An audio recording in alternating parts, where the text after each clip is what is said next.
My name is Lynn Darnley and I'm head of voice at the RSC, but I'm also the voice coach on this production, Richard II. At the moment, we're at the beginning of week 4 in this 6-week process. So for the first couple of weeks, there was a lot of work in the room on the text, looking at the text, going through the text, looking at meaning, sometimes paraphrasing. Now the actors are up and on the floor, they've done their research. So just last week, really, I began to get actors through to my one-to-one sessions. And now I'm really trying to develop that link with the rehearsal room so that what I'm doing is significant. Being a voice coach is quite varied.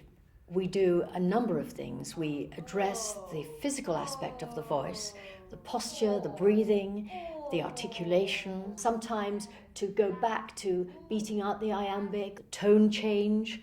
But we also take that into the text that the actors are working on, because otherwise they're just doing voice work in isolation. So it's finding that connection between the physical voice and the language and text of the play. Miranda has asked for some additional technical work just to make the voice more flexible and to open up the range. The way the voice works is that if there's tension in the body, we'll hear that tension in the voice. So just releasing a little bit, getting the breath low, making sure that the breath isn't coming from up here and that the neck isn't locking. They are all things that we all do all the time. The classes are great, the sessions with Lynn. She's got some really brilliant exercises and tools that we can use. Through learning how to consciously relax those muscles, creating quite a free pathway, so hopefully my voice can be nice and clear and unrestricted and expressive, and I can be as spontaneous as I like. With Gracie, her focus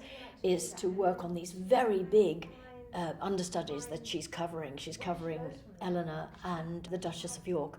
So what we were doing was just working through it, trying to find the extremity of the emotion through the language rather than just through an emotional state, trying to pin those emotions into the language that Shakespeare has written. The homework that you've done at home, learning the lines, it's just one part of it. But when you get in the room with Lynn, you can really flesh out the detail and find, I think, the juice and the flavour of the language, of the tone, of the character. I think as a performer you always need to be physical, even if you're just standing doing nothing. And then you take it further to more extremes where you can experiment with the language by actually being extremely physical and finding out where things are punctuated and get accentuated, where the emotion is in the verse. We always encourage the actors to work physically, to find a way of physically releasing, so that it's not language that remains cerebral. It's not in the head, it's in the body, it's in the breath. Voice people don't direct. We open up the options for an actor. As Bolingbroke breaks up stage, we'll time the music so the music finishes at that point.